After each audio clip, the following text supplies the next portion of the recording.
Esta noite eu quero falar sobre um homem cego na Bíblia que teve um encontro com Jesus. Esta história está no 10º capítulo do Evangelho de Marcos, começando no versículo 46. E chegaram a Jericó. Quando Jesus saía de Jericó com seus discípulos e uma grande multidão, o cego Bartimeu, filho de Timeu, estava sentado à beira do caminho mendigando. E quando ouviu que era Jesus de Nazaré, começou a clamar e disse: Jesus, filho de Davi, tem misericórdia de mim. E muitos o repreenderam para que se calasse, mas ele clamava ainda mais alto: Filho de Davi, tem misericórdia de mim. Jesus parou e disse que o chamassem, e chamaram o cego, dizendo-lhe: Coragem, levanta-te, ele te chama. E ele, lançando de lado sua capa, levantou-se e foi até Jesus. Jesus lhe perguntou: O que queres que eu faça por ti? E o cego lhe disse: Senhor, que eu possa ver. Mas há muitas pessoas hoje que são exatamente como Bartimeu. Li outro dia que existem 42 milhões de pessoas no mundo que são cegas. As autoridades de saúde estimam que, de todas as causas, 500 mil de crianças ficam cegas de forma irreversível a cada ano ao redor do mundo. E isso é uma grande tragédia para muitas pessoas e países, e agências de saúde estão trabalhando para mudar essa situação. Entretanto, uma tragédia de proporção igual ou maior é a cegueira espiritual que as pessoas têm, porque a Bíblia diz que você possui 2 tipos de olhos. Você tem olhos físicos com os quais pode enxergar, e tem olhos espirituais. E você pode ver fisicamente, mas talvez não consiga ver espiritualmente. A cegueira espiritual afeta todos aqui. Há milhares de pessoas presentes esta noite que podem me ver aqui em cima, mas são cegas espiritualmente. E essa cegueira impede que você conheça verdadeiramente a Deus. Agora Bartimeu era um homem cego, e ele saiu do pequeno lugar onde passou a noite, sem esperança de que algum dia pudesse enxergar. Ele ia até o portão de Jericó e pedia esmolas às pessoas que passavam por lá. Pessoas que iam ao mercado ou seguiam para seus negócios naquele dia. Ele dizia: ajude o cego, ajude o cego, ajude o cego, ajude o cego. Ele tinha sua bengala, um casaco velho e surrado. Ele havia pedido um pouco de pão a uma mulher enquanto seguia seu caminho e conseguiu um pouco de leite. E lá ele se sentava com outros cegos e mendigos, esperando que as pessoas lhes dessem um pouco de dinheiro ou algo que os ajudasse. E assim, ao olhar para Bartimeu, eu vejo a mim mesmo, ou vejo você. A Bíblia diz que ele está cego espiritualmente, e nossos líderes mundiais estão tateando no escuro. Eu ouço algumas dessas coisas na televisão, vindas de alguns de nossos líderes mundiais, e fico surpreso com a cegueira espiritual. E já conversei com alguns deles em particular. E às vezes, sinto vontade de estender a mão, sacudi-los e dizer que eles precisam de Cristo, porque Cristo poderia abrir seus olhos. E eu acho que somente os verdadeiros crentes sabem o que está errado com o mundo, porque o que está errado com o mundo é um problema espiritual. Agora Bartimeu não podia ver seus trapos. Ele não podia ver sua imundície. Ele também não podia ver a beleza. E de tempos em tempos, lemos sobre alguém vivendo em uma casa ou apartamento cheio de recipientes vazios, lixo e sujeira. E a pessoa que vive ali pode parecer levar uma vida perfeitamente normal e está bem vestida. Eu conheço uma casa assim agora, onde a senhora está sempre bem vestida. O marido é médico e eles são respeitáveis, são boas pessoas, e quando você os vê fora de casa, pensa que são o casal mais maravilhoso do mundo. Mas se você entra na casa deles, é uma bagunça, parece um chiqueiro, e é assim com muitos de nós. Parecemos estar bem por fora, mas lá no fundo, em nossos corações e almas, sabemos que algo está errado. E por algum motivo, a pessoa parece nem se importar. A Escritura diz: o homem natural, esse é o homem comum, o homem antes de conhecer a Cristo, não aceita as coisas do Espírito de Deus, pois para ele são loucura, e não pode entendê-las, porque elas se discernem espiritualmente. E parece tolice eu estar aqui e dizer que porque Jesus Cristo morreu em uma cruz há 2000 anos e ressuscitou dos mortos, isso pode impactar sua vida hoje e agora, dando-lhe a segurança, a paz e a alegria que você nunca conheceu antes, ajudando a resolver muitos dos problemas de relacionamento que você enfrenta e lhe dando um senso de responsabilidade pelo seu próximo. Mas é verdade, e algumas pessoas chamariam isso de loucura. A Bíblia diz que a proclamação do Evangelho é loucura para os que perecem. Veja, você está cego pelo Deus deste mundo. E quem é o Deus deste mundo? Jesus o chamou de diabo, o príncipe do poder do ar, o príncipe deste mundo. Há uma outra força no mundo, e essa outra força também tem poder sobrenatural. E essa outra força é o diabo. E há um conflito em andamento, o conflito das eras, entre as forças de Deus e as forças do diabo. Você pode perguntar, por que Deus permite isso? Essa é uma grande questão. É um mistério de onde o diabo veio. Agora, a Bíblia nos diz no capítulo 28 de Ezequiel e também no capítulo 14 de Isaías, onde temos uma pequena visão disso e encontramos outras imagens e vislumbres ao longo das Escrituras. Mas há um diabo. Agora, ele não governa no inferno. Ele nunca esteve no inferno. Ele está vivo. Ele se estabeleceu neste planeta. Agora, você pode chamar o mal do que quiser, mas todos sabemos que há mal no mundo, e todos sabemos que algo está errado, mas não sabemos exatamente o que. A Bíblia nos diz que por trás de tudo isso está o diabo. Você pode perguntar, mas por que Deus não mata o diabo e resolve tudo de uma vez? Bem, um dia Deus vai fazer exatamente isso. Ele não vai matá-lo, mas vai lançá-lo no lago de fogo. Mas esse dia ainda não chegou. Porém, o diabo já sofreu uma grande derrota. Houve uma grande vitória de Deus na cruz. A cruz parecia uma derrota para Deus, mas foi na verdade uma derrota para o diabo. E você e eu podemos participar da vitória que Cristo conquistou na cruz quando o conhecemos. Mas até lá, o Deus deste mundo cegou nossos olhos, então nossos olhos estão cegados sobrenaturalmente. E é por isso que apenas o Espírito Santo pode remover essas vendas que estão sobre seus olhos neste momento. Este homem não era apenas cego, ele também era pobre. E lemos sobre a pobreza no mundo hoje, e isso parte nossos corações. Muitos de nós estamos sofrendo esta noite de pobreza espiritual. Além de ser cego e pobre, ele também era indefeso. Bartimeu esperava morrer em sua cegueira. Ninguém poderia curar esse tipo de cegueira. Mas havia uma esperança para Bartimeu. Bartimeu tinha ouvido muitos rumores sobre esse estranho da Galileia, que andava pelo país, curando pessoas, ajudando pessoas e pregando para as pessoas. E ele ouviu a aproximação de uma grande multidão de pessoas. Seus ouvidos eram muito atentos, e ele conseguia ouvi-los. Ele ouvia as crianças, ouvia as pessoas conversando entre si, e ele perguntou, o que está acontecendo? O que está acontecendo? Ninguém lhe dizia. A multidão se aproximava cada vez mais, e ele agarrou a saia de um homem que passava por perto e disse, diga-me, quem está passando pela cidade?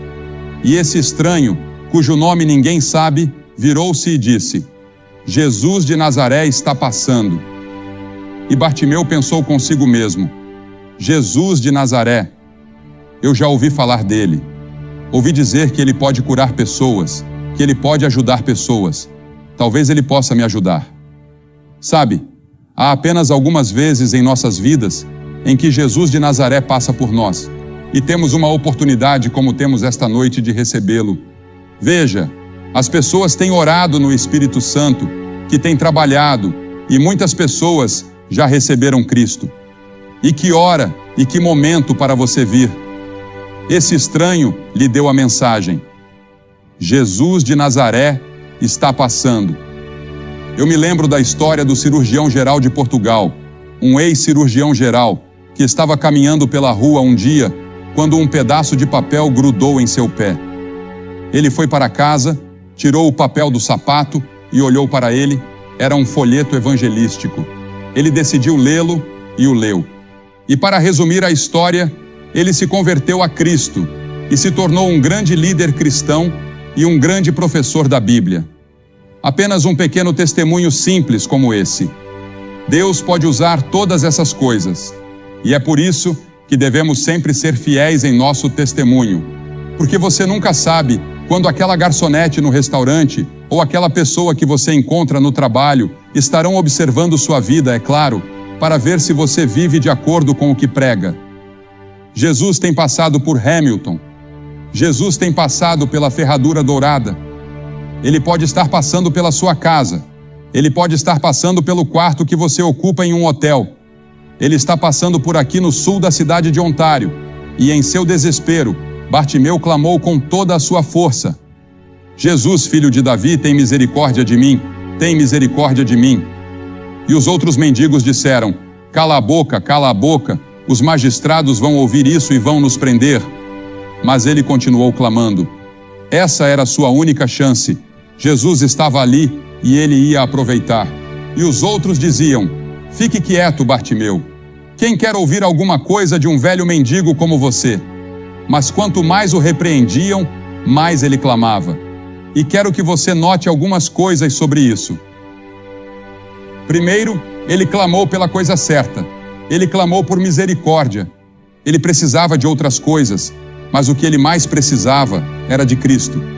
Ele precisava de Deus. Tem misericórdia de mim, tu, filho de Davi, tem misericórdia de mim. Isso é o que todos nós precisamos esta noite, a misericórdia de Deus. Misericórdia. Quando eu estiver diante do tribunal de Cristo, não vou dizer: Senhor, eu quero justiça. Se eu receber justiça, vou acabar no inferno. Eu quero misericórdia, e Deus ofereceu sua misericórdia na cruz. E ele diz: eu vou te perdoar e te limpar de todo o pecado que você já cometeu. Você nunca terá que enfrentar o julgamento. Você nunca estará em perigo do inferno se entregar sua vida a Jesus Cristo. Então, primeiro de tudo, você tem que dizer: eu sou um pecador. Você tem que dizer isso a si mesmo e talvez a outras pessoas, assim como um alcoólatra. Antes de você poder ajudar um alcoólatra, ele precisa estar disposto a dizer: eu sou um alcoólatra, para que você possa ajudar. No vício em drogas, você tem que dizer: eu sou um viciado em drogas, preciso de ajuda. E quando você vem a Cristo, deve dizer: eu sou um pecador, preciso de ajuda, e ó Senhor Deus, por favor, me ajude. E então, a segunda coisa, ele não apenas clamou pela coisa certa, mas também clamou para a pessoa certa. Ele clamou ao Senhor Jesus Cristo, o Filho do Deus vivo, o único em todo o mundo que podia ajudá-lo, que estava bem ali. E todas as suas esperanças estavam centradas nele. A Bíblia diz que nenhum outro nome foi dado entre os homens pelo qual devemos ser salvos, exceto pelo nome de Jesus. Para quem iremos? Tu tens as palavras da vida eterna. Jesus havia dito: eu sou o caminho, a verdade e a vida. Ninguém vem ao Pai, senão por mim. E este homem Bartimeu estava vindo da maneira certa. Ele estava vindo à pessoa certa. Ele estava vindo a Jesus, o Filho de Deus. E ele clamou no momento certo. Jesus estava passando.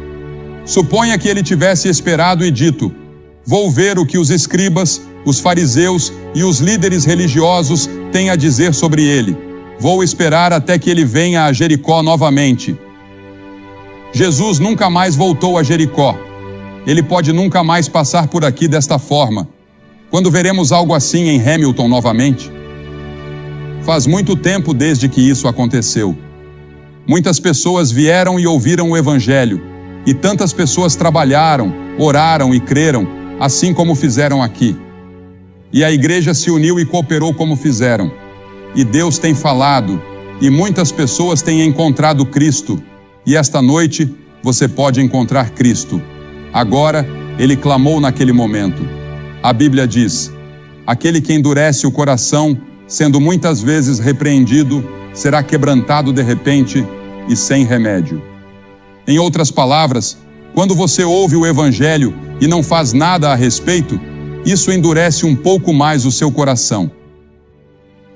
O Espírito Santo de Deus continuará a falar com você, mas você não consegue ouvi-lo porque fica surdo. A Bíblia diz: Efraim está ligado aos seus ídolos, deixa-o. Chega um ponto, não sei onde ou quando, mas existe um ponto além do qual você pode chegar, onde seu coração está tão endurecido que mesmo que Deus continue falando, você não pode mais ouvir. Então venha agora, enquanto você tem uma oportunidade. O grande governador Félix tremeu quando Paulo estava falando com ele sobre o Evangelho e ele disse: Vai-te, Paulo, quando eu tiver uma ocasião mais conveniente, chamar-te-ei. Mas ele nunca teve uma ocasião mais conveniente. Aquele foi o seu momento, aquela foi a sua hora diante de Deus, e ele não aproveitou. A Bíblia diz: agora é o tempo aceitável, agora é o dia da salvação, não amanhã. Pode ser que nunca haja um amanhã para você. Este pode ser o seu momento. Aquele que endurece o pescoço, sendo muitas vezes repreendido, será quebrantado de repente. Observe como Jesus atendeu à sua necessidade. Havia uma grande multidão de pessoas, e hoje em dia pensamos em termos de grandes multidões. Há uma grande multidão aqui esta noite. Disseram-me que são 18.000 pessoas. E pensamos em termos de multidões. Pensamos em encher nossas igrejas, em encher um auditório ou ter uma grande multidão em um jogo. Pensamos em termos de multidões, mas é interessante que Jesus não só pregou para as multidões, mas os maiores sermões que acho que ele já pregou foram para indivíduos. Ele parou e ficou parado quando este homem cego o chamou. Uma grande multidão de líderes estava ao seu redor. Ele poderia ter dito: não tenho tempo, estou a caminho de Jerusalém para morrer pelos pecados do mundo. Mas ele parou em seu caminho para a cruz para ouvir o clamor deste mendigo. Ele parou de morrer na cruz para ouvir aquele ladrão dizer: lembra-te de mim quando entrares no teu reino. Ele parou quando uma mulher tocou em sua veste. E Jesus vai parar por você esta noite. Porque veja, ele vê você esta noite como se você fosse a única pessoa em todo o mundo. Ele não vê você como parte desta grande multidão. Ele vê você como você é. Ele conhece todos os seus pensamentos, todas as suas intenções e todas as lutas que estão acontecendo dentro de você. E a Bíblia diz que ele ama você e morreu por você. E se você fosse a única pessoa em todo o mundo, ele teria morrido por você. E Jesus não apenas parou, mas disse: chame-o. As Escrituras dizem em Lucas 19:10 que ele veio buscar e salvar o que se havia perdido. Você está perdido psicologicamente, espiritualmente está perdido. Você precisa de alguém que o encontre e coloque os braços ao seu redor. É isso que ele fará por você esta noite. E houve uma surpresa no rosto das pessoas da multidão ao verem aquele pobre velho cego, imundo e sujo sendo chamado. Pela primeira vez, eu suponho, alguém o chamou. Alguém jogou sua capa sobre ele. Alguém lhe deu sua bengala. Ele jogou os dois fora e correu até Jesus, prostrando-se diante dele. E então Jesus lhe fez uma pergunta estranha. Ele estava cego há todos aqueles anos, e Jesus perguntou: o que queres que eu te faça? Você consegue imaginar isso? O que queres que eu te faça? E ele respondeu: Senhor. E essa palavra Senhor significa que naquele momento ele havia recebido Cristo em seu coração. Meu próprio Senhor, que eu possa receber à minha vista. E eu acredito que ele estava falando não apenas sobre seus olhos físicos, mas também sobre seus olhos espirituais. Os cientistas acreditam que 33 milhões dos 42 milhões de pessoas cegas no mundo poderiam ser curadas ou sua cegueira poderia ter sido evitada. A cegueira espiritual, no entanto, não pode ser evitada. Ela é causada pelo pecado e todos nós a temos, mas ela pode ser curada pelo Senhor Jesus Cristo. Ele abrirá seus olhos e ele pode abrir seus olhos esta noite. Qual é a sua necessidade? O que você quer que Cristo faça por você esta noite? O que você quer que eu faça? Ele perguntou. Alguns de vocês podem dizer: eu quero que ele perdoe meus pecados. Quero que ele me dê a certeza de que, se eu morresse neste momento, eu iria para o céu. Eu quero paz. Gostaria de rededicar minha vida. Fui batizado ou confirmado, mas de alguma forma, não tenho esse relacionamento pessoal com Cristo. Não tenho essa caminhada com Ele que eu deveria ter e gostaria de ter isso. Talvez você queira reafirmar seus votos de confirmação, seja o que for. E Jesus disse a ele: vai, a tua fé te salvou. Não foi o dinheiro, não foram as boas obras, mas a tua fé te salvou. Estou pedindo para que você dê esse passo hoje à noite. E se você tiver alguma dúvida em seu coração, faça o seu compromisso esta noite. Você sabia que, a cada noite que estivemos aqui, mais de 700 pessoas vieram a Cristo e fizeram um compromisso? Em ambas as noites. E o que vou pedir que você faça é o que já fizemos em toda a América Latina, em toda a Europa, em todo o Oriente, em toda a América e em todo o Canadá.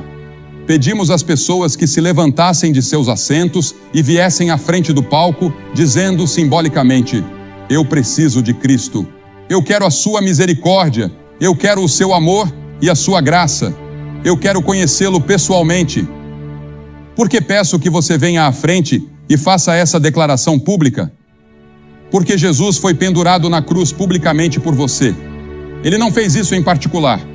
Ele fez isso publicamente. E as pessoas estavam contra ele, zombando dele. Ele estava nu e sangrando, e fez isso publicamente. E ele disse que, se não estivermos dispostos a confessá-lo publicamente diante dos homens, ele não nos confessará diante de seu Pai, que está no céu. É um compromisso público. E estou pedindo que você faça esse compromisso esta noite. E depois que todos vocês vierem e ficarem aqui, vou dizer algumas palavras a vocês, fazer uma oração e dar-lhes um livro para levar para casa, que ajudará no seu crescimento cristão. Se você está com amigos ou parentes, eles vão esperar. Se você está em um ônibus, eles vão esperar.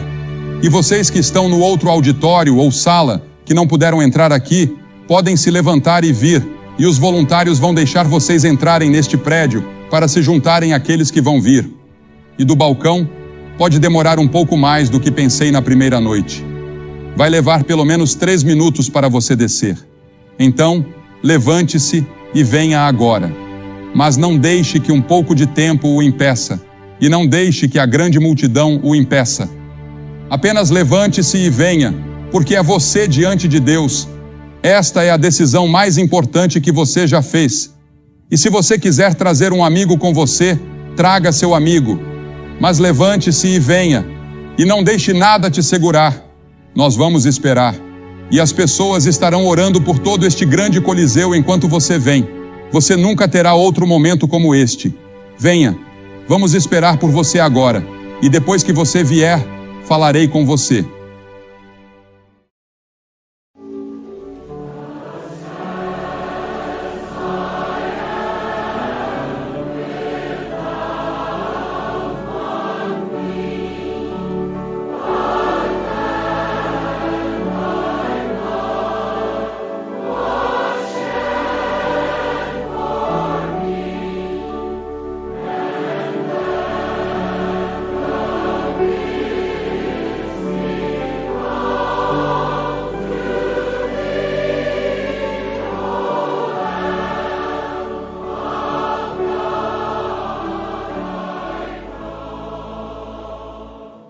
Você que está assistindo pela televisão, Deus tem falado poderosamente a centenas de pessoas, e centenas já vieram e ainda estão vindo. E você pode fazer esse compromisso onde quer que esteja e dizer sim a Jesus Cristo. Ele entrará em seu coração, Ele perdoará seus pecados.